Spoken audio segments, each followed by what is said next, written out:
మా పేరు మద్దిపాటి హరిరామ్, ప్రకాశరావుపాలెం గ్రామం, నల్లజర్ల మండలం. మా పూర్వీకులు మా తాతల నాటి నుంచి వ్యవసాయం అండి. నేను 7వ తరగతి వరకు చదువుకున్నాను. 90 ఆ టైంలో నేను స్టార్ట్ చేశాను వ్యవసాయంలో రావటం. మెయిన్ పామాయిల్ అండి మా ఊళ్ళో పంట అంతను. తర్వాత మధ్యలో ఈ మొక్కజొన్నని రకరకాల పంటలు పండించాం.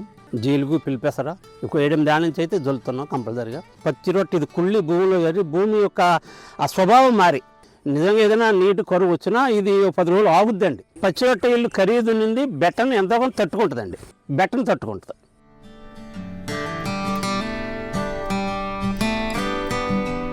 నా పేరు మధుగోపిక. తూర్పుగోదావరి జిల్లా నల్లజర్ల మండలం ప్రకాశరావుపాలెం గ్రామంలో ఐసీఆర్పీగా చేస్తున్నానండి. నేను మాది ఎన్ఎంఎన్ఎఫ్ గ్రామం అండి. కొత్తగా ప్రకృతి వ్యవసాయం ప్రారంభించడం జరిగింది. ఇక్కడ 70 ఎకరాల్లో 25 మంది రైతులతోటి పిఎండిఎస్ కిట్లు నవధాన్యాలు జల్లించడం జరిగింది సార్.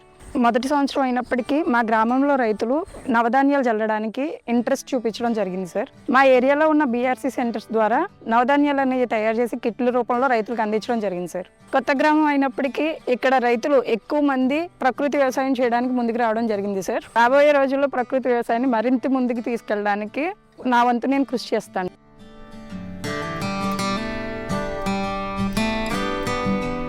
నాది నల్లజర్ల మండలం ప్రకాశరావుపాలెం. నా పేరు దేవుని నరేష్. నేను 7th క్లాస్ చదివానండి. మాకు ఇక్కడ డీలర్గా కొత్తగా ఇచ్చారు మధులతలండి. ప్రకృతి వ్యవసాయం చేద్దామని మాకు రిక్వెస్ట్ చేస్తుంది మధుగోపిక గారు.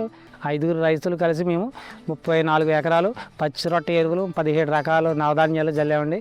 బాగున్నాయి. ప్రస్తుతానికి భూసారం కూడా పెరుగుద్దని చెప్తున్నారు. మాకు సైంటిస్టులు వచ్చారు.